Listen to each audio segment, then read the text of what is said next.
Alright guys, I've got another crazy guitar to show you today. This is your friend Keith, and I am live in the control room just outside London in England at Essex Recording Studios. There is not another place like this, guys. We just took over a massive radio station complex. Now it is our home where I show you the coolest guitars in the world each and every day that I get from all over the world. From mega famous stars like Dave Mustaine of Megadeth to your average Joe. This one, however, is from platinum-selling, Grammy Award-winning Megadeth frontman Dave Mustaine. This was his personal Korina Explorer. Built by Dean Guitars in their USA custom shop, they call the Explorer a Zero, so it's his signature Zero Korina. They only ever made 50 of these. Dave Mustaine is famous for his Korina guitars. He had them with Jackson. He's had a couple of them with Dean. This is one of them. Absolutely tone beast monster guitar. I actually got it signed by Dave in person at Wembley Arena in London when they came in January 31st this year, 2020, to play with Five Finger Death Punch and the Bad Wolves.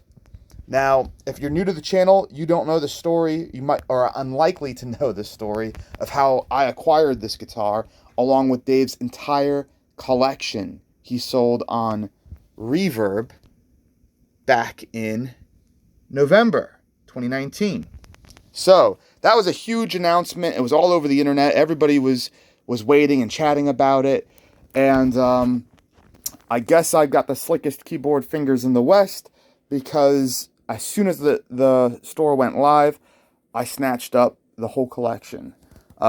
Pissed some people off, for sure, but as you can see, they came to a good home. We've had artists like Bootyard Bandits and Liv Lawrence. Well, I was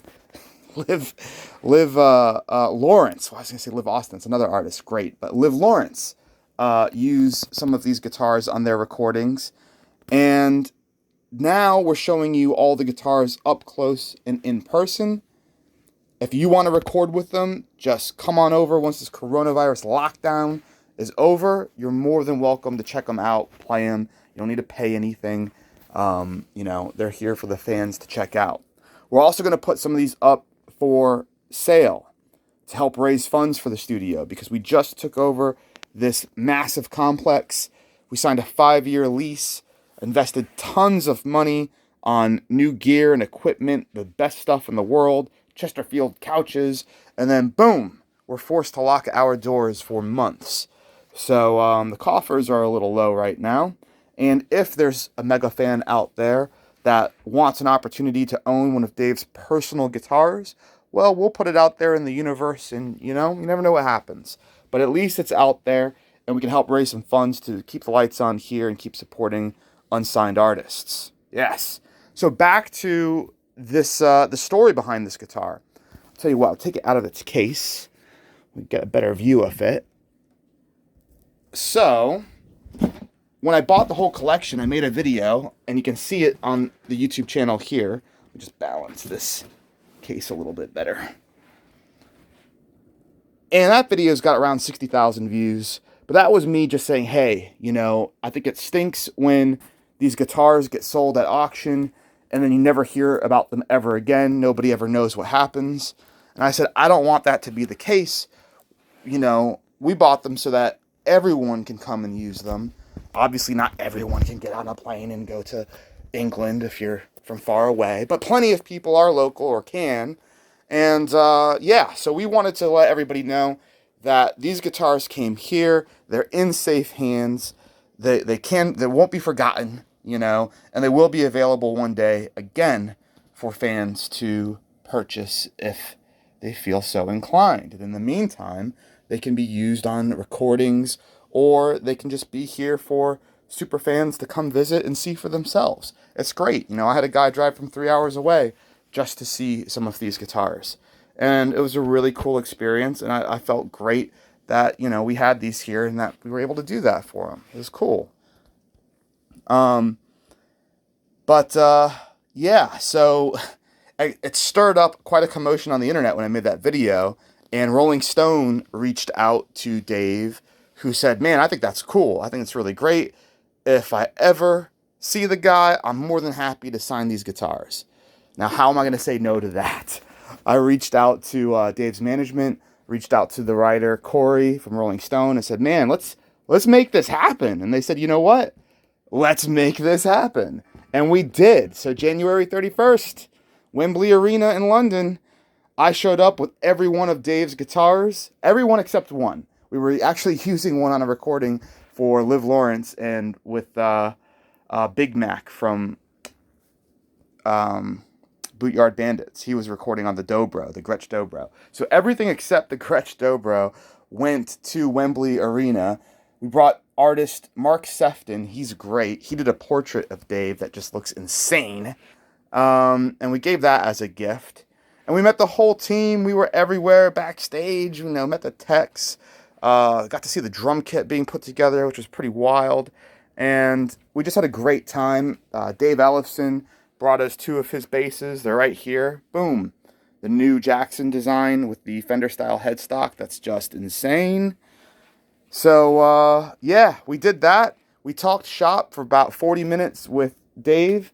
And with Mr. Ellefson, about another half hour we spent with him. It was really, really cool. I always liked the Korina Flying V that Dave had with Jackson and the King V. And so it was really cool to actually get a personally owned Korina guitar that was owned by Dave and played by Dave, used on recordings and on tour around the world. I mean, there's a tour sticker from... Let's see, this is from the airport in Moscow, which I know thanks to a Russian friend on the other video who helped decipher some of the tour stickers. We've got like an inventory thing, 21 there. We've got serial number there. Isn't it interesting too, like for a signature guitar, here they called it a Red Zero. Isn't it interesting that he doesn't have number 1? Like I would just assume that the megastar whose signature model this is, who actually gets one, you think that he would get like the first one or the last one, but this is number 10. And I noticed that with another series that we have. We've got like, what is it? It's the Zero XO, the one that's kind of like relict with like eggshell type finishing. And, his personal one was like 40 something on that. So just kind of cool, funny little thing. Has the gaffer tape over the battery cover, so this one's been used quite a bit on tour, which is funny because it's been used a lot. But I noticed in a lot of his guitars, they still have the plastic on like the truss rod covers and the back plates. You'd think it would be taken off, but I guess it's just, not a thing. Like if you don't have to, why? But yeah, really, really cool, guys. I mean, this thing's just amazing because as you probably know, serious tone wood that is expensive to make, very rare to get a Korina guitar, especially one made in a USA custom shop. Ooh, I like the input jack too on these, how they're recessed like that. Very ergonomic and makes a lot of sense, very intuitive.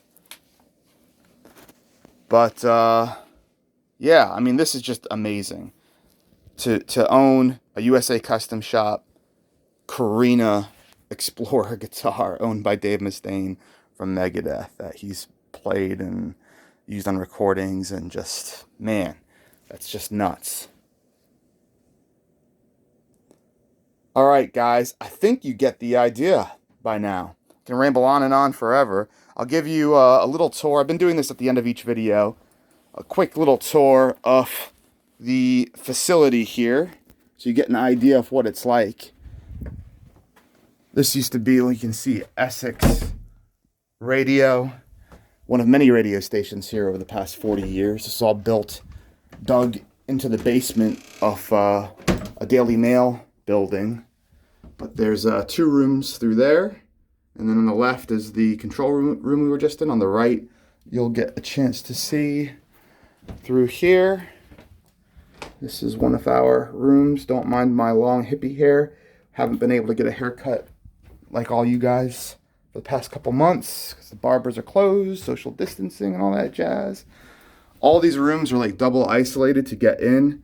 which is really cool. These doors are locked. That's why I'm not opening them all up right now. It's kind of hard to see in there. But, yeah, my office is up there. Got a massive place. It's going to be the green room. Everyone can hang out. We've got a mastering suite through there. And this is what we're going to try and raise some funds for, to liven this place up and make it really special, a destination for everyone around the world to come to. This is going to be a YouTube studio. You can see we've got the Manfrotto stand over there. We've got some really cool lighting coming in from Rotolight. They're a British company that makes all their lights like military grade spec out of major defense contractors' manufacturing facility. Pretty close to us here in Essex, actually, in Chelmsford. And the stairs go up and up. We've got a lobby and a conference room on the ground floor. We're still below ground level there. And then in here, let's see, show you we got a new toilet. We've got a little kitchenette in here. You put those dishes away. And then another YouTube studio. Check out my Volkswagen bus fridge. It's pretty rad.